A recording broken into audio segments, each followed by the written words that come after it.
Hi everyone, my name is Courtney and I am 30 weeks pregnant this week. I have been talking about doing a vlog for a really long time, um, probably since about 8 or 10 weeks. I just really haven't had any experiences that were different than most of the women that I've seen on here.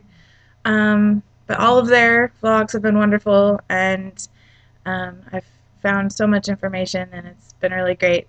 But I have new information now that I haven't really been able to find on YouTube. So I thought this would be a good time for me to give my input. Um, let's see, I'll start from the beginning. We found out in February that we were pregnant. We were really excited. Um, we've had miscarriages in the past, so as soon as I found out, I went to the doctor and they put me on progesterone for, well, until I was 16 weeks and light duty. Um, so I stopped doing all the normal things that I would do for the most part, at least any labor intensive, and just kind of went with the flow and took it easy, and the baby did really well. So at 16 weeks they did an ultrasound to make sure everything was okay, and they checked my levels. I was going in once a week for the first, gosh, I guess until 16 weeks.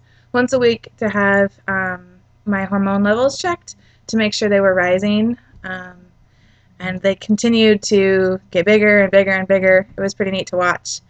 So that was fun, well, at least that part of it. And then at 16 weeks, I went off the progesterone, and everything went back to normal for the most part. I really didn't have a lot of morning sickness.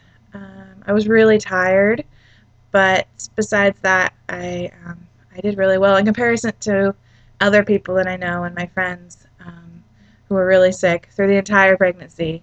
I've been very lucky. Um, let's see. So at 16 weeks, they took me off the progesterone, and everything had been fairly normal. And then I went in for my 27-week exam, and I had to do the glucose test at that point. And I drank the little drink, it was the green drink or the lime juice drink this time. I had done the orange glucose test, which I'm sure is just a different flavor, but I did that at either 14 or 16 weeks, and everything was fine. And then I guess they check you again at 28 weeks. I just happened to be a week early.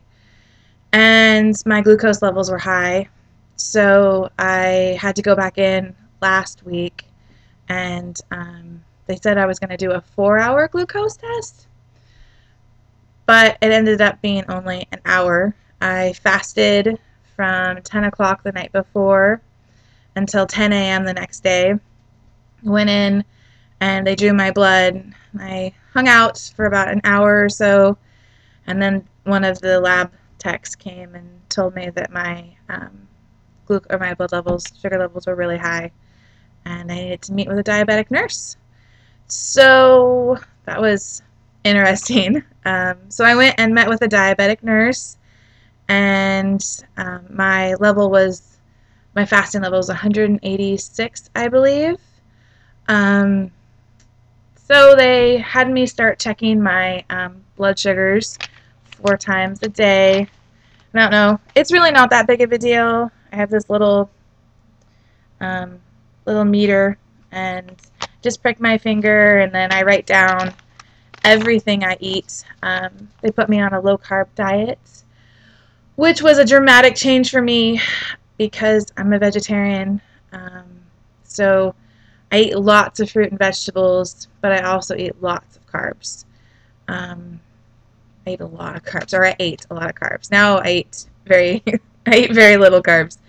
So it's been interesting, and I've had to really learn and be innovative about the foods that I can eat and should eat to make sure that my blood levels stay down.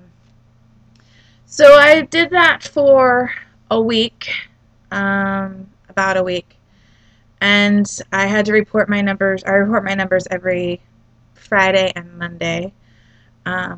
On Friday, I reported my numbers, and they were surprised, but they said, let's wait until Monday because my numbers, even after doing the dramatic change in my diet, my numbers were still fairly high. So on Monday, I called my numbers in, and they were still really high. So I had to go in and meet with the diabetic nurse again, and they put me on insulin. So I started doing insulin injections last Wednesday. I also met with a nutritionist who is super awesome. She is full of ideas and not opposed to me not eating meat at all, just tried to help me figure out what I can eat and should eat, and laid out a whole set of guidelines of things that I should be following. So I've been really good about that and writing down everything I put in my mouth, keeping a really thorough food log, and making sure that my carb intake is as low as it can be, and still be healthy. So that's kind of where I'm at right now. I noticed that there aren't any women with gestational diabetes videos, and it's not the funnest thing to do, but whatever, keeps us both well, I will do. Oh, I didn't say, we went in for our 20, I think we went in at 21 weeks and had the big anatomy ultrasound, and we're having a girl, which is pretty exciting. We're both really excited about that. So that's great, and she's doing really well. She's really active and busy, so I hope it stays like that. I found out that now that I'm on insulin, I can't deliver at the original hospital that I had planned on delivering because they don't have a NICU, or I guess they do, they just don't have the NICU that can actually take care of a diabetic baby. Although I've been told by both the doctor and the nurse that as soon as I deliver the placenta, I will no longer have diabetes, and the chances of her having diabetes are less than 1%. So I don't really know what the complications could be or why I need to be at a hospital that is better prepared. But I'm not going to I'm not going to, resist what they say. It's fine with me. If different hospitals where they want me to deliver her, then that's what I will do.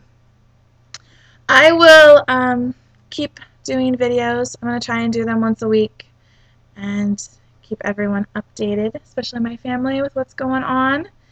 And hopefully some of you find this information useful. And if you have any questions, just write to me. All right, talk to you later. Bye.